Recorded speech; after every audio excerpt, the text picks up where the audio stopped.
SoftBank reports record $23 billion quarter 23 billion quarterly loss. Is this a good time to invest in SoftBank or should we leave it alone altogether? And can you explain what SoftBank is for people that might even not even know what that even means? Yeah, SoftBank is an investor in the tech space. This goes to show that when you don't want to be patient and wait for a great price, when I was talking to Ish this weekend, he was like, all your money is made on the real estate side. And Matt said this too. When based on when you buy the property, at what price. Same for the stock. So the issue, and we've seen it with ARK and other funds, you can't just throw capital and acquire assets in at any price and hope that things are going to work out. They just bought too high. They had a great strategy, great thesis, but they brought at the wrong prices. And now that the market is falling apart, Evergrande is having issues. There's all this contagion level events that are happening across the world, and the macroeconomic environment is really terrible right now.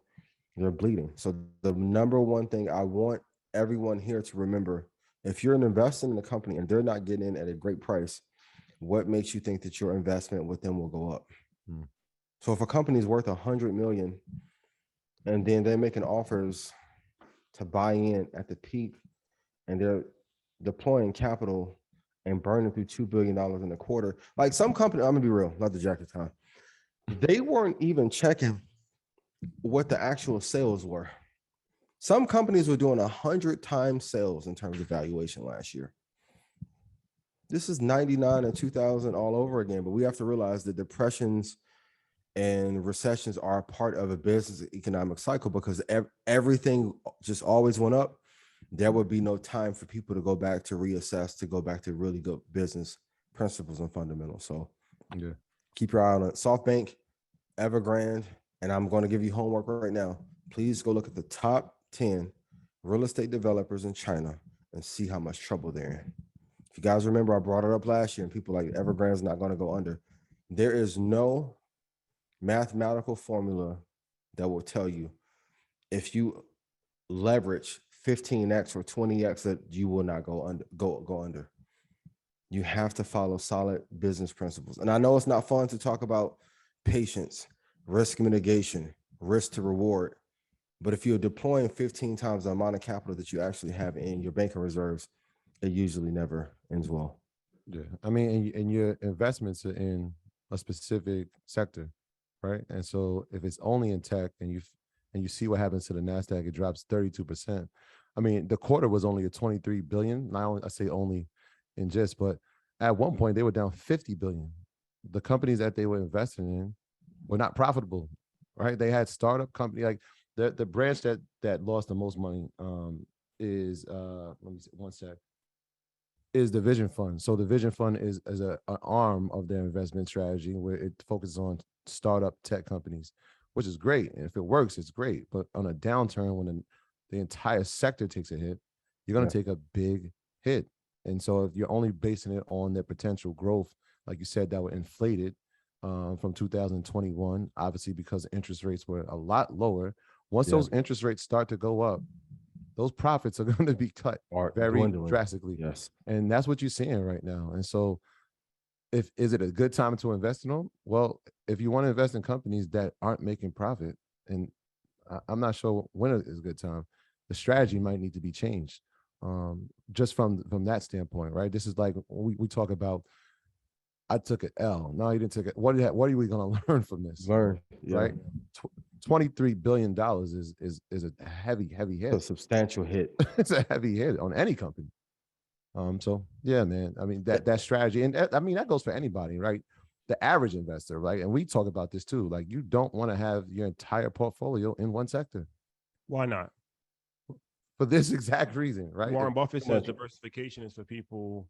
What did he say? Who don't know what they're doing, basically. Yeah. So to play God's advocate, if diversification is for people that don't know what they're doing, why is it important to diversify? Because most people don't listen and follow instruction. I'll say it. Ian, this is Representative Ian only on the Red Panda Rebellion. This is not a reflection on Troy Rashad, Mike, Bam, Vince, Janet, Abdullah, right? Me. Most people won't listen. If I made you money, please put yes in chat. Kindly. Making money is so easy when you listen to people who do that craft for a living and then they give it away for free for you to profit. So, like, here's a noble idea. A company should make profit in order for the stock to go up and for it to remain valuable. And a key takeaway, if people have to launch massive campaigns and tell you that this white paper is like the best thing since the 10 Commandments, and you have to go on a massive press run to promote the product's not good. As Trap will say, good dope sells itself. I've never seen Tim Cook have an army of bots spam in YouTube comments saying you need to invest in Apple. We're not going to ask you to, subscribe to our WhatsApp. And shout out to those of you who was like following the fake Telegram. That's why I always leave voice notes. Like, we are back to basic business principles. A good company will have good word of mouth. You will have good margins. You'll treat your customers well. You'll get them a real result. If you're buying a coin that you never heard of, and I'm not bashing crypto, but if Michael Saylor went under owning 80% of that company and he stepped away, what do you think is happening in the rest of the market? And Michael can actually trade. You don't think they're not talking to Goldman and JP Morgan and Citadel? And shout out to all of them. Can't wait to partner. Coming soon. The rebellion has begun. A lot of these crypto are going to sell out. And then be careful on your information. Be very careful. A lot of this is just common sense, though. The rebellion has begun. Okay. So let's talk about this. What are top 3 lessons that you guys learned or took away from InvestFest? Who wants to go? I'll start. I think I always listen when billionaires speak. I listen when everybody speaks, but I'm very, very attentive when billionaires speak. So that was like a stunt right there.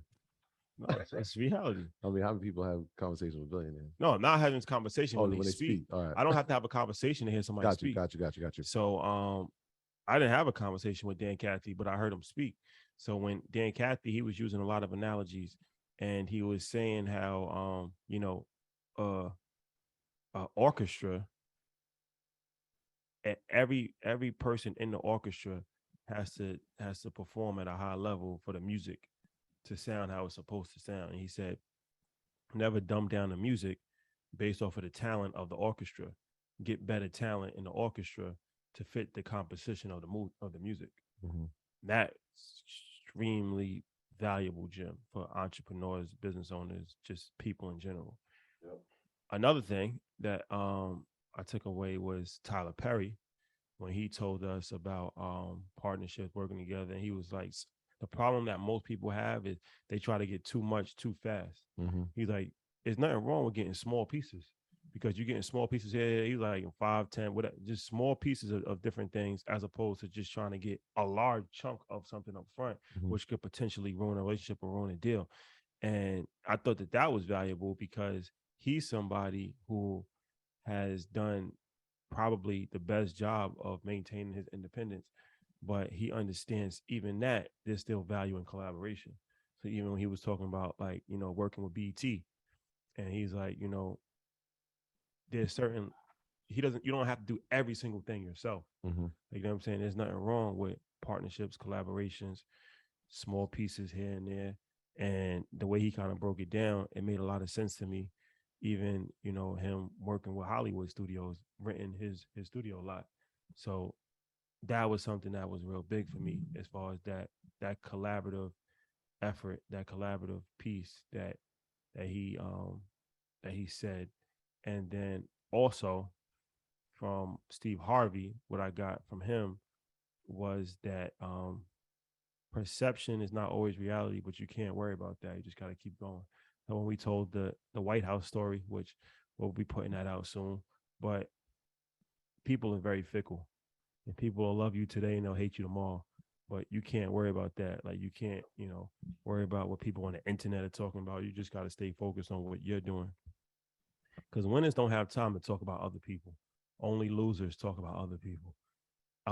So if you're winning, you just got to stay focused, keep the blinders on, move forward, and people will come back around. Even if they hate you today, they're going to love you tomorrow.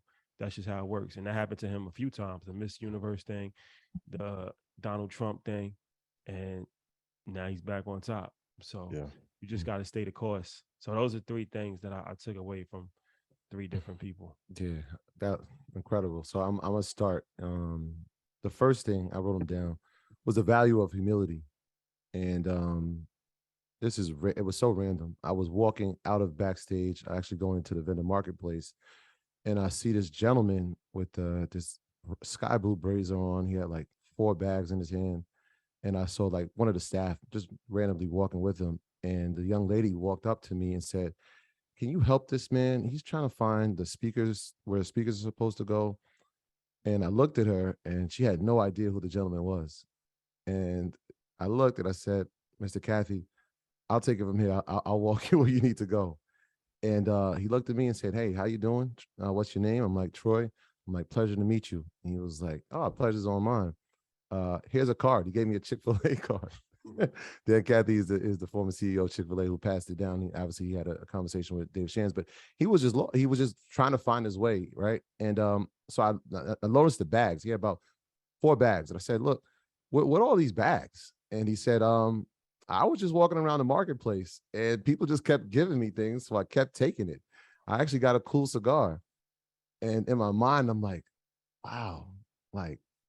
This guy, literally the wealthiest man in that room was Dan Cathy. Walked around unassuming. It felt like it was an episode of Undercover Boss. I'll be honest with you, because every time he walked, no one realized who he was. I mean, he had a badge It on was very with legendary. his name on it, and people still didn't realize it was him. And I was just like, wow. Even with that, like the humility that he showed every time he met someone, it was so impressive. It was, "How are you doing? Nice to meet you. What do you do?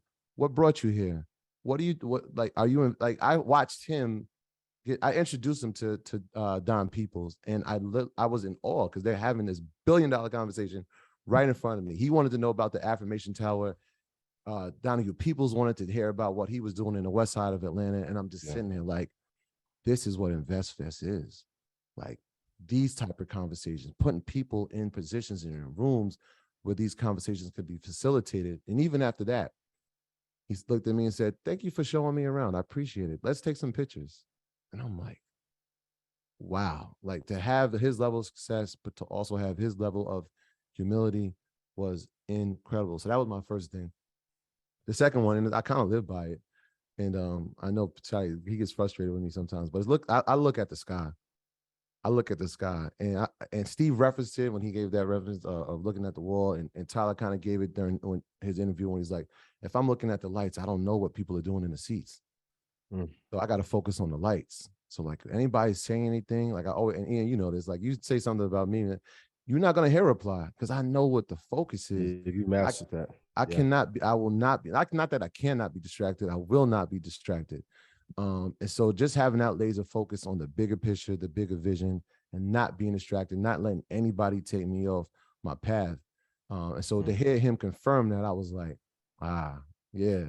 And sometimes it's not the easiest thing to do, but I know it's the right thing to do. I That's a know it's good the point. right I'm thing. learning. Trust me, I'm Yeah. trying.